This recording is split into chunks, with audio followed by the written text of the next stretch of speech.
ಏನಪ್ಪ ನೀವು ಹಾಗೆ ಸುಮ್ಮನೆ ಆಗ್ಬಿಟ್ರಿ? ಇನ್ನೇನ್ ಮಾಡ್ಬೇಕಾಗಿತ್ತು? ಅವಳು ನಿನ್ನೆದ್ರಿಗೆ ಏನೇನ್ ಪ್ರಶ್ನೆ ಕೇಳಿದ್ಲು ಅಂತ ನೋಡಿದ್ಯಾ? ಅವಳು ಆ ತರ ಕ್ವಶನ್ ಮಾಡ್ತಿರ್ಬೇಕಾದ್ರೆ ನಾನು ಏನ್ ಮಾತಾಡಕ್ಕಾಗತ್ತೆ ಹೇಳು? ಏನ್ ಮಾತಾಡ್ಲಿ ಅಂದ್ರೆ ಅವಳು ಆತರ ಪ್ರಶ್ನೆ ಮಾಡ್ತಾ ಇರುವಾಗ ನೀವು ಅವಳನ್ನ ಕನ್ವಿನ್ಸ್ ಮಾಡಕ್ ಟ್ರೈ ಮಾಡ್ಬೇಕಿತ್ತು. ಅಯ್ಯಯ್ಯೋ, ಅದೆಲ್ಲ ನನ್ನ ಕೈಲಿ ಆಗಲ್ಲಮ್ಮ. ಅದು ಬಣ್ಣ ಹಾಕೊಂಡು ನಾಟಕ ಮಾಡ್ಬೋದು, ಬಣ್ಣ ಇಲ್ಲದೆ ನಾಟಕ ಮಾಡೋದು, ಸುಳ್ಳು ಹೇಳೋದು ಅದೆಲ್ಲ ನನ್ನ ಕೈಲಿ ಆಗಲ್ಲಮ್ಮ. ಸುಳ್ಳು ಮುಚ್ಚಿಟ್ಟಿರೋದೇ ದೊಡ್ಡ ತಪ್ಪು. ಎಂಗೇಜ್ಮೆಂಟ್ ಆಗಿದೆ ಅಂತ ಸುಳ್ಳು ಹೇಳಿದ್ವಲ್ಲ, ಅದೇ ನನ್ನ ಆತ್ಮಸಾಕ್ಷಿ ಚುಚ್ತಾ ಇದೆ. ನಿಂಗೆ ಅರ್ಥ ಆಗಲ್ಲ ಅದೆಲ್ಲ. ಅಪ್ಪ, ಯಾಕೆ ಕಿರ್ಚ್ಕೋತೀಯ? ನೀನ್ ಕೋಪ ಮಾಡ್ಕೊಂಡ್ರೆ ನಾನು ಏನು ಮಾಡೋಕ್ಕಾಗಲ್ಲ. ನೀನ್ ಏನೇನು ಹೇಳ್ದೆ ಅದನ್ನೆಲ್ಲ ನಾನು ಮಾಡಿದೆ ತಾನೆ. ಎಂಗೇಜ್ಮೆಂಟ್ ಆಗಿದೆ ಅಂತ ಸುಳ್ಳು ಹೇಳಿ ಎಂದೆ, ಅದನ್ನು ನಾನು ಹೇಳಿದೆ ತಾನೆ. ಆ ಮುಚ್ಚಿಟ್ಟಿನಲ್ಲ ಆ ನಿಜನ, ಆ ಮನಸ್ಸಾಕ್ಷಿ ನನ್ನ ಇನ್ನೂ ಚುಚ್ತಾ ಇದೆ. ಈಗಳು ಸಾಕ್ಷಿ ಕೇಳ್ತಾ ಇದ್ದಾಳೆ, ನೀನ್ ಕೊಡು. ಜಾನ್ಸಿನ ಸುಲಭವಾಗಿ ಯಾರು ಒಪ್ಸೋದಕ್ಕಾಗಲ್ಲ, ಅದು ನಿನ್ಗೂ ಗೊತ್ತಿದೆ. ಹಾಗಂತ ಸೈಲೆಂಟ್ ಆದ್ರೆ ಹೇಗಪ್ಪ? ಬೇರೆ ಏನಾದ್ರೂ ಒಂದು ಪಾಯಿಂಟ್ ಹಿಡ್ದು ಅವಳನ್ನ ಲಾಕ್ ಮಾಡಿ ಒಪ್ಸು. ನೋಡಮ್ಮ, ಈ ಲಾಕು ಪಾಕು ಎಲ್ಲ ನನಗೆ ಗೊತ್ತಾಗೋದಿಲ್ಲಮ್ಮ. ಅವಾಗೇನೋ ವಿಲ್ ಮಾಡಿದ್ದೆ ಅಂತ ಅನ್ನೋ ಕಾರಣ ಇಟ್ಕೊಂಡು ಅವಳು ಮದುವೆ ಮಾಡ್ಕೊಂಡ್ಲು. ಏನೋ ದೇವ್ರ ದಯ, ಸಂಬಂಧ ಗಟ್ಟಿಯಾಗಿತ್ತು, ಅದನ್ನು ಮುಚ್ಚಿಟ್ಟಿದ್ದಾಯ್ತು. ಈಗ ಅದು ಬಿಟ್ಟು ಬೇರೆ ಏನೇನೋ ಹೇಳಿದ್ರೆ ಅವಳು ಲಾಜಿಕ್ ಮಾತಾಡ್ತಾಳೆ. ಕಷ್ಟಮ್ಮ, ನನ್ನ ಕೈಲಿ ಏನ್ ಮಾಡೋಕ್ಕೂ ಸಾಧ್ಯ ಇಲ್ಲ. ಇಷ್ಟಕ್ಕೆಲ್ಲ ಭಯ ಪಡ್ಕೊಂಡು ಈ ತುಳಸಿ ಸುಮ್ಮನಾಗ್ಬಿಡ್ತಾಳೆ ಅಂದ್ರೆ ಅದು ನಿಮ್ ಭ್ರಮೆ ಅಷ್ಟೇ. ಈ ತುಳಸಿ ತನ್ನ ಆಸೆ ಆಕಾಂಕ್ಷೆಗಳನ್ನ ಈಡೇರ್ಸಕ್ಕೆ ಏನು ಬೇಕಾದ್ರೂ ಮಾಡ್ತಾಳೆ. ಸೊ ಅವಳಿಗೆ ಬೇಕಾಗಿರೋದು ಸಾಕ್ಷಿ, ಅದನ್ನ ನಾನ್ ರೆಡಿ ಮಾಡ್ತೀನಿ. ಆದ್ರೆ ನೀನು ಕೊಟ್ಟು ಮಾತಿಂದ ಹಿಂದೆ ಸರಿಬಾರ್ದು ಅಷ್ಟೇ. ಒಂದು ವೇಳೆ ನೀನು ಹಾಗೇನಾದ್ರೂ ಮಾಡಿದ್ರೆ ಗೊತ್ತಲ್ಲ, ನಿನ್ ತಂಗಿ ಮಗಳು, ನಿನ್ನ ಸೊಸೆ, ಅವಳು ನಿನ್ ಪಾಲಿಗಿರಲ್ಲ.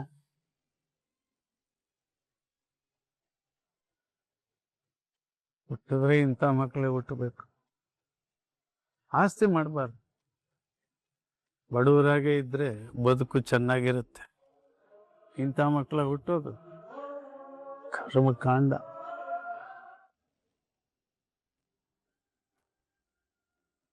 ಪಾಪ ಮಲ್ಗಲ್ಲ?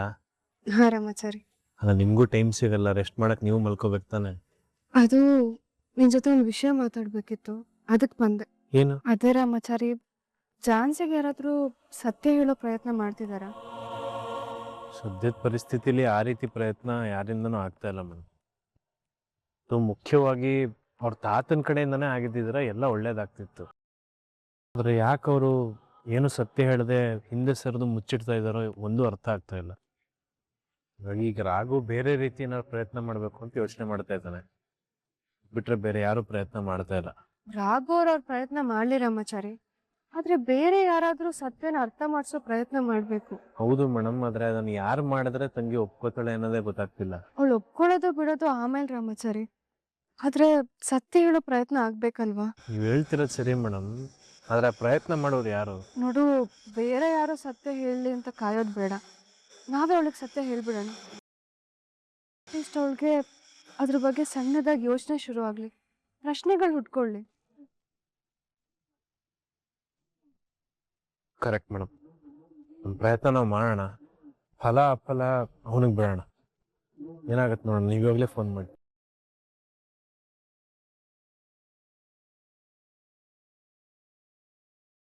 ಇದೇನಿದು ಚಾರು ಅಂತ ಬರ್ತಿದೆ?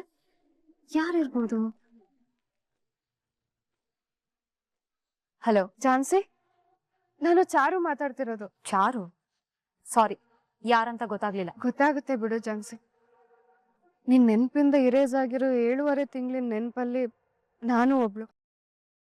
ನಿನ್ ಬಗ್ಗೆ ನನಗ್ ಚೆನ್ನಾಗ್ ಗೊತ್ತು, ನೀನ್ ನನ್ನ ಮರ್ತರೂ ಪರವಾಗಿಲ್ಲ. ಆದ್ರೆ ಆ ದಿನಗಳಲ್ಲಿ ನಿನ್ ಜೀವನದಲ್ಲಿ ಆಗಿರೋ ಒಂದು ಇಂಪಾರ್ಟೆಂಟ್ ವಿಷಯದ ಬಗ್ಗೆ ನೀನ್ ತಿಳ್ಕೊಳ್ಬೇಕು. ಹೌದಾ? ಹಾಗಿದ್ರೆ ನಿಮ್ಗೆ ಎಲ್ಲ ವಿಷಯನೂ ಗೊತ್ತಾ? ಹೌದು ಜಾನ್ಸಿ, ನನಗೆಲ್ಲ ಗೊತ್ತು. ನೀನ್ ಮೊದ್ಲೆಲ್ಲ ಗಂಡಸ್ರನ್ನ ಎಷ್ಟು ಹೇಟ್ ಮಾಡ್ತಿದ್ದೆ ಗೊತ್ತಾ? ಅದೀಗ್ಲೂ ಮಾಡ್ತೀನಿ. ಆ ರೀತಿ ಯೋಚನೆ ಮಾಡೋ ನಿನ್ ಲೈಫಲ್ಲೂ ಕೂಡ ಒಬ್ಬ ಗಂಡಿನ ಎಂಟ್ರಿ ಆಗಿತ್ತು. ಅದನ್ನ ತಿಳ್ಕೊಳ್ಬೇಕನ್ನೋ ಇಂಟ್ರೆಸ್ಟ್ ನನಗೂ ಇದೆ, ಬಟ್ ಯಾರು ಹೇಳ್ತಿಲ್ಲ. ನೀವಾದ್ರೂ ಹೇಳಿ. ಝಾನ್ಸಿ, ಅನಿವಾರ್ಯದ ಕಾರಣದಿಂದ ನಿನ್ ಲೈಫಲ್ಲಿ ಒಬ್ಬ ಹುಡುಗ ಎಂಟ್ರಿ ಆಗಿದ್ದ. ಅದಕ್ ಕಾರಣ ನಮ್ ತಾತ ಅಲ್ವಾ? ಕರೆಕ್ಟ್ ಝಾನ್ಸಿ. ನಿಮ್ ತಾತ ಸೃಷ್ಟಿ ಮಾಡಿದ ಅನಿವಾರ್ಯ ಕಾರಣದಿಂದ ನಿನಗೆ ಇಷ್ಟ ಇಲ್ಲ ಅಂದ್ರೂ ಅವನಿಗೆ ಸ್ಥಾನ ಕೊಡ್ಬೇಕಾಯ್ತು. ಅವ್ರು ಮಾಡಿದೊಂದು ವಿಲ್. ನಿಮ್ ಕಂತೆ ಪುರಾಣನ ನಿಲ್ಲಿಸ್ತೀರಾ? ಏನ್ ಹೇಳ್ತಿದ್ಯಾ ಝಾನ್ಸಿ? ನೀನ್ ಹೇಳ್ತಿರೋ ಕತೆ ಸ್ಕ್ರಿಪ್ಟ್ ರೈಟರ್ ಯಾರು ಅಂತ ನನಗ್ ಚೆನ್ನಾಗ್ ಗೊತ್ತು. ಸುಮ್ನೆ ಈ ರೀತಿ ವ್ಯರ್ಥ ಪ್ರಯತ್ನ ಮಾಡಿ ನಿನ್ ಟೈಮು ಹಾಗೆ ನನ್ ಟೈಮ್ನ ವೇಸ್ಟ್ ಮಾಡ್ಬೇಡ. ಝಾನ್ಸಿ, ನಾನು ಹೇಳೋದನ್ನ ಪೂರ್ತಿಯಾಗಿ ಕೇಳಿಸ್ಕೊ. ಇದು ನಿಮ್ ಲೈಫಲ್ಲಿ ತುಂಬಾ ಇಂಪಾರ್ಟೆಂಟ್. ಅವನು ನಿನಗ್ ಒಂದ್ಸತಿ ಹೇಳಿದ್ರೆ ಅರ್ಥ ಆಗಲ್ವಾ?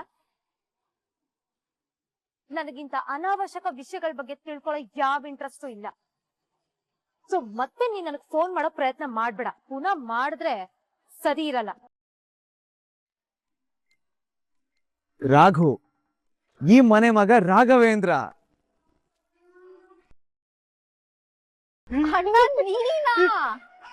ನಾನು ಅವಾಗ್ಲಿಂದ ತಲೆ ಹುಳ ಬಿಡ್ಕೊಂಡು ಈ ಫಿಗರ್ ನ ಎಲ್ಲೋ ನೋಡಿದೀನಿ ಅಂತ ಅನ್ಕೊಂತ ಇದ್ದೆ, ಆದ್ರೂ ಗೊತ್ತೇ ಆಗ್ಲಿ. ಏನೋ ನಿನ್ನ ಅವತಾರ. ಎಲ್ಲ ಝಾನ್ಸಿ ಮೇಡಮ್ಗೋಸ್ಕರ ಅಜ್ಜಿ. ಅವ್ರ ಮನ್ಸಲ್ಲಿ ಜಾಗ ಪಡ್ಕೊಂಡು ಅವರಾಗಿ ಮಾಡ್ಕೊಳ್ಳೋದಿಕ್ಕೆ. ಹಳೆ ಪ್ರೀತಿ, ಹೊಸ ರೀತಿ. ನಿಜವಾಗ್ಲೂ ರಾಘು, ನನ್ನಿಂದ ಅಂತೂ ನಿನ್ನ ಕಂಡಿಡಿಯೋಕಾಗೆ. ನೀನ್ ಬಿಡು ಮಂಜುಳಾ, 8 ಕೆರೆ ನೀರ್ ಕುಡ್ದಿರೋ ನಾನೇ ಫಸ್ಟ್ ಟೈಮ್ ಯಾಮಾರ್ಬಿಟ್ಟೆ. ದಡಪ್ಪ, ನೀವ್ ಮಾಡ್ದಾಗಿಲ್ಲ ಇದೇ ಡೈಲಾಗ್ ಹೇಳೋದು. ಇದ್ರಲ್ಲೇನೋ ಇದೆ. ಸಂಗೀತ ಹೇಳ್ಕೊಳ್ಳಿ. ಅಜ್ಜಿ, ನಮ್ಮ ಫ್ಯಾಮಿಲಿ ಫೋಟೋ ಜೊತೆಗೆ ಝಾನ್ಸಿ ಮೇಡಮ್ ಜೊತೆಲಿ ನಮ್ಮ ಮದುವೆ ಆಗಿರೋ ಫೋಟೋ.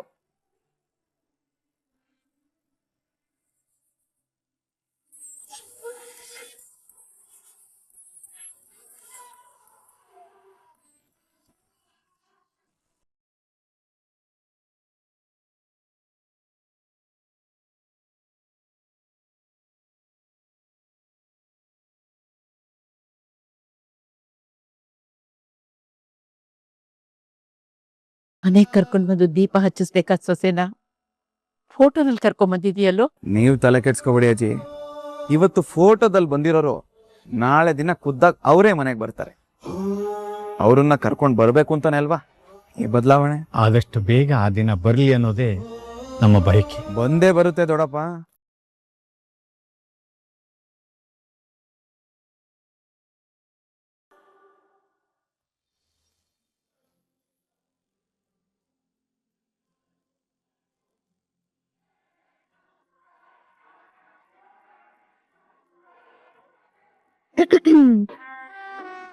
ಏನ್ ಪಲ್ಲವಿ, ಇಷ್ಟು ಬಿಂದಾಸಾಗಿ ರೆಡಿ ಆಗ್ತಿದ್ಯಾ? ಇವಳ ಹತ್ರ ಹೇಗಾದ್ರೂ ಸುಳ್ಳು ಹೇಳಿ ಮ್ಯಾನೇಜ್ ಮಾಡ್ಬೇಕಲ್ಲ. ಏನಾದ್ರೂ ಅಣ್ಣನ್ ಜೊತೆ ಹೊರಗಡೆ ಹೋಗ್ತಾ ಇದ್ಯಾ? ಹಂಗೇನಿಲ್ಲ ಅನಿತಾ, ಸುಮ್ಮನೆ ಹಾಗೆ ರೆಡಿ ಆಗ್ತಿದೆ ಅಷ್ಟೇ. ಹೌದಾ? ಮನೇಲಿರೋದಕ್ಕೆ ಈ ಲೆವೆಲ್ಗೆ ರೆಡಿ ಆಗ್ತಿದ್ಯಾ? ತುಂಬಾ ಆಶ್ಚರ್ಯ ಆಗ್ತಿದೆ. ಅಯ್ಯೋ, ಇದ್ರಲ್ಲಿ ಆಶ್ಚರ್ಯ ಪಡೋದೇನಿದೆ ಅನಿತಾ? ಮದ್ವೆಗೂ ಮುಂಚೆ ಈ ಸೀರೆ ತಗೊಂಡಿದ್ದೆ, ಅದನ್ನ ಹಾಗೆ ಇಟ್ಟಿದ್ದೆ. ಬಟ್ಟೆ ಜೋಡಿಸ್ಬೇಕಾದ್ರೆ ಸಿಕ್ತು, ಅದಕ್ಕೆ ಹೇಗ್ ಕಾಣಿಸುತ್ತೆ ಅಂತ ನೋಡೋಣ ಅಂತ ವೇರ್ ಮಾಡ್ದೆ ಅಷ್ಟೆ. ಸೂಪರ್ ಆಗಿ ಕಾಣಿಸ್ತಿದ್ಯಾ. Okay, carry on. ನನ್ ಗಂಡನ್ ಹೋಲ್ಸ್ಕೊಂಡು ನನ್ ಸಂಸಾರ ಶುರು ಮಾಡ್ಬೇಕು ಅಂದ್ರೆ ನನ್ ಗಂಡನ್ ಕಣ್ಣಿಗೆ ನಾನ್ ಸೂಪರ್ ಆಗಿ ಕಾಣಿಸ್ಬೇಕು ಅಲ್ವಾ? ಯಾಕಂದ್ರೆ ಈ ಮನೇಲಂತೂ ಯಾರಿಗೂ ಜವಾಬ್ದಾರಿ ಇಲ್ಲ. ಹಾಗಂತ ನಾನು ಸುಮ್ನೆ ಇದ್ರೆ ಆಗಲ್ಲ. ನನ್ ಪ್ರಯತ್ನ ನಾನ್ ಮಾಡ್ಬೇಕು.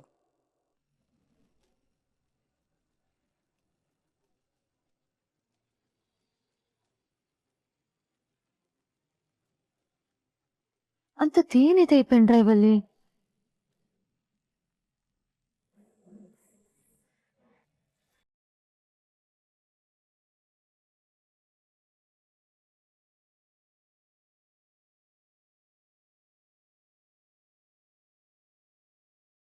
ಜೆಟ್ಸ್ ಯಾರೋ ಬೇಕು ಅಂತಾನೆ ಹೀಗ್ ಮಾಡ್ತಿದ್ದಾರೆ. ಇದು ನನ್ 7.5 ತಿಂಗಳು ನೆನ್ಪ. ಇದನ್ ಕಳ್ಸಿರೋರೇನಾದ್ರೂ ನನ್ನ ಎದುರುಗಡೆ ಸಿಗ್ಬೇಕು. ಅವ್ರಿಗಿದೆ.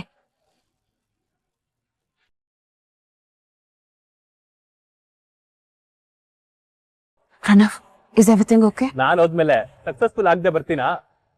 ಇಲ್ಲಿ ನೋಡು, pen drive.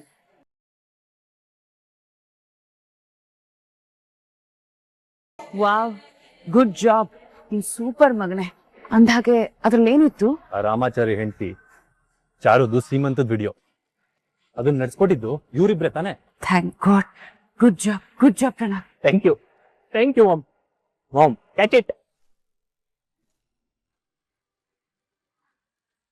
Yellow what is this Pranav? ಹತ್ರ ತಂದ್ಕೊಡೋದಕ್ಕೆ ಏನಾಗಿತ್ತು ನಿನಗೆ? ಅಲ್ಲ ಮಾಮ್, ನೀನ್ ಸರಿಯಾಗಿ ಕ್ಯಾಚ್ ಮಾಡ್ದೆ, ನನ್ನ ಬೈತಿದ್ಯಲ್ಲ, ಕರೆಕ್ಟಾಗಿ ಹಿಡಿಬೇಕು ತಾನೆ? ಏ ಪ್ರಣವ್, ಅದೆಷ್ಟು ಇಂಪಾರ್ಟೆಂಟ್ ಅಂತ ನಿನಗೆ ಗೊತ್ತು ತಾನೆ? ಅದನ್ನ ಈ ತರ ಬಿಸಾಕ್ತಾರ? ಹತ್ರ ಬಂದ್ಬಿಟ್ಟು ಕೊಡ್ಬೇಕು ತಾನೆ? ವಾ, ಎಲ್ಲಿದೆ ಅಂತ ಹುಡುಕು. ಇಡಿಯಟ್.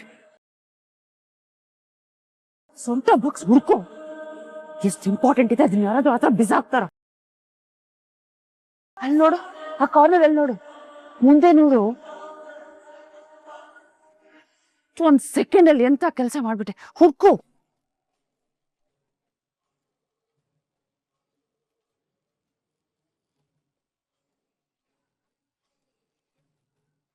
ರಾಯ್, ಅವಳು ಬಂದ್ರೆ ಒಂದ್ ದೊಡ್ಡ ರಾಧ ಅಂತಾನೆ ಮಾಡ್ಬಿಡ್ತಾಳೆ. ಅದನ್ನ ತುಂಬಿಡು.